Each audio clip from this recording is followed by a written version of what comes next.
여러분이 미국 여행 중에 갑자기 머리가 아파서 진통제를 사야 한다면 어딜 가시겠어요? 한국처럼 눈에 잘 띄는 십자마크의 약국을 찾는다면 미국에서는 오히려 한참 헤맬 수도 있습니다. 왜냐하면 미국에는 동네 약국과 같은 형태의 약국은 많지 않거든요. 미국의 약국은 약도 팔고 과자도 팔고 화장품도 팔고 심지어 우유와 생수까지 파는 드럭스토어가 훨씬 더 익숙한 풍경이기 때문입니다. 처음 미국에 가면 이게 꽤 낯설어요. 약 사러 왔는데 왜 초콜릿이 있지?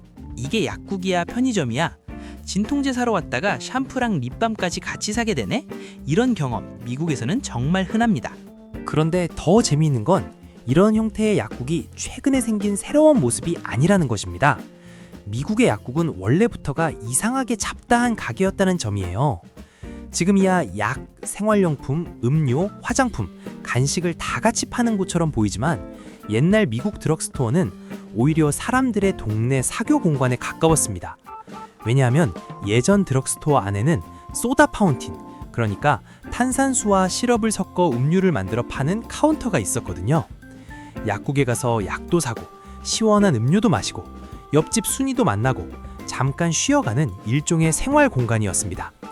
심지어 미국 금주법 시기에는 술집 대신 사람들이 드럭스토어의 소다 파운틴으로 모였다고도 해요. 무엇보다 당시에는 탄산수나 시럽 음료를 일종의 몸에 좋은 약용 음료처럼 받아들였어요. 약사들이 이런 음료를 만드는 데에도 익숙했고요. 우리가 잘 아는 음료들 중에도 이런 약국 문화와 연결된 것들이 있습니다. 많은 분들이 아시는 것처럼 닥터페퍼도 초기에는 약국 음료 문화와 연결돼 성장했고 코카콜라도 원래는 약국에서 팔리던 음료로 시작했죠. 그러니까 미국에서는 약국과 음료 문화가 생각보다 훨씬 가까운 관계였던 겁니다. 이후 시간이 지나면서 미국 드럭스토어의 역할은 조금씩 바뀝니다. 예전에는 약사가 직접 섞고 만들고 설명하는 역할이 컸다면 점점 공장에서 만든 의약품이 많아지고 약국은 직접 제조하는 것보다는 처방을 정확하게 받아 조제하고 빠르게 판매하는 곳으로 바뀌기 시작했어요. 그런데 여기에 미국 특유의 생활 방식이 더해집니다. 미국은 땅이 넓고 자동차 이동이 많고 동네마다 큰 소매 체인이 들어서는 구조가 강하잖아요. 그러다 보니 사람들은 약만 사러 따로 가고 샴푸 사러 또 따로 가고 간식 사러 또 따로 가는 것보다 한 번에 해결되는 가게를 더 좋아하게 됩니다. 이런 생활 방식과 맞물리면서 드럭스토어는 점점 약국 플러스 편의점 플러스 생활용품점 같은 형태로 커지게 됩니다. 그래서 지금 미국 드럭스토어에 가면 진통제, 감기약, 밴드 같은 일반 약은 물론이고 샴푸, 로션, 세제, 생리대, 과자, 음료, 장난감, 계절 상품까지 다 같이 놓여 있는 겁니다. 한국 사람 눈에는 조금 애매해 보여요. 약국이면 약국답게, 편의점이면 편의점답게 해야 하는 거 아닌가? 그런데 미국에서는 그 애매한 조합이 오히려 너무 자연스러운 형태로 자리 잡은 거죠. 그리고 여기서 재미있는 사실이 하나 있습니다. 한국에서도 미국의 드럭스토어를 표방했던 유명 브랜드가 있다는 사실 알고 계세요? 지금은 뷰티스토어 이미지가 훨씬 강한 올리브영입니다. 지금의 올리브영만 떠올리면 올리브영이 무슨 드럭스토어야? 싶을 수 있는데 초기 올리브영은 공식적으로 한국형 드럭스토어를 표방하며 출발했습니다. 즉, 한국에서도 한때는 약국, 건강 관련 상품, 생활용품, 화장품을 한 공간에 모은 미국식 드럭스토어 모델을 참고하려는 흐름이 있었던 거예요. 다만 시간이 지나면서 올리브영은 점점 뷰티와 헬스 중심의 전문 매장으로 훨씬 더 선명하게 진화했죠. 이제 다시 미국 이야기로 돌아와 볼게요. 이 미국식 드럭스토어 문화를 가장 상징적으로 보여주는 회사가 바로 월그린스입니다. 월그린은 미국 드럭스토어 역사에서 거의 빠지지 않는 이름이에요. 회사 공식 역사 소개에 따르면 월그린은 1922년에 몰트 밀크쉐이크를 도입했고 이후 셀프 서비스 약국 모델을 개척했다고 설명합니다. 쉽게 말하면 점원이 하나하나 다 꺼내주는 방식이 아니라 손님이 직접 매장을 돌아다니며 물건을 고르는 지금 우리가 익숙한 드럭스토어 쇼핑 방식에 월그린이 큰 역할을 했다는 뜻이죠. 그리고 월그린은 1929년까지 이미 525개 매장으로 커졌다고 밝히고 있습니다. 쉽게 말하면 지금 우리가 미국에서 보는 약국 같기도 하고 편의점 같기도 한 큰 매장의 상징이 바로 월그린이었던 거죠. 그리고 월그린과 함께 미국 드럭스토어 시장의 대표 선수로 성장한 회사가 바로 CVS입니다.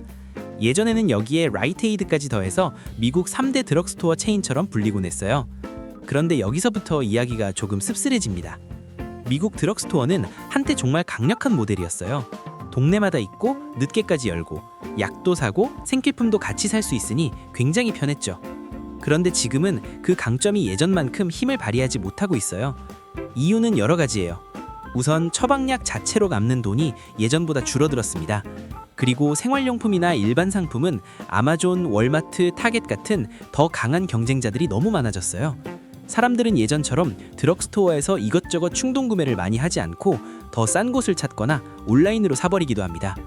그러니까 예전에는 동네마다 점포가 많다는 게 엄청난 장점이었는데 지금은 오히려 그 많은 매장을 유지하는 비용이 큰 부담이 될 수 있는 거예요.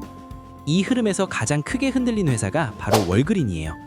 월그린은 한때 미국 동네 드럭스토어의 상징 같은 존재였어요. 미국 여행 가면 코너마다 보이고 급할 때 제일 먼저 들어가는 가게 중 하나였죠. 그런데 최근 몇 년 사이 월그린은 급격히 흔들렸습니다. 결국 월그린은 대규모 매장 폐점 계획을 발표했고 수백 개가 아니라 앞으로 몇 년 동안 1000개가 넘는 매장을 닫겠다는 수준까지 갔습니다.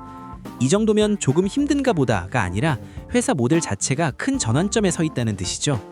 한때 미국 드럭스토어의 대표 선수였던 회사가 이제는 이 많은 매장을 계속 유지하는 게 맞나를 고민하는 상황이 된 겁니다. 반면 CVS는 조금 다르게 움직였습니다. CVS는 단순히 약만 파는 체인에 머무르기보다 매장 안에 간단한 진료소인 클리닉을 넣고 백신 접종, 건강관리, 보험, 처방관리까지 연결하면서 더 노골적으로 헬스케어 회사 쪽으로 방향을 잡아왔습니다. 그러니까 지금 미국 드럭스토어 시장은 예전처럼 누가 더 좋은 자리에서 샴푸와 과자를 많이 파느냐의 싸움이 아니라 누가 더 의료 서비스와 연결되느냐의 싸움으로 바뀌고 있는 셈이에요. 처음에는 약국 안에서 탄산음료를 마시던 문화가 있었고 그게 사람들을 끌어모으는 동네 공간이 됐고 그 다음에는 약국과 생활용품점이 합쳐진 체인 매장이 됐고 지금은 다시 의료 서비스 플랫폼처럼 변하려고 하고 있습니다. 그러니까 다음에 미국에 가서 월그린이나 CVS 같은 곳에 들어가게 되면 그냥 미국 약국이네 하고 지나치지 마세요. 어쩌면 미국 드럭스토어의 역사는 단순히 약국의 역사가 아니라 미국 사람들이 어떻게 생활하고 어떻게 소비하고 어떻게 동네를 바꿔왔는지 보여주는 작은 추격판인지도 모르니까요. 지금까지 알아서 쓸모있는 미국 상식이었습니다.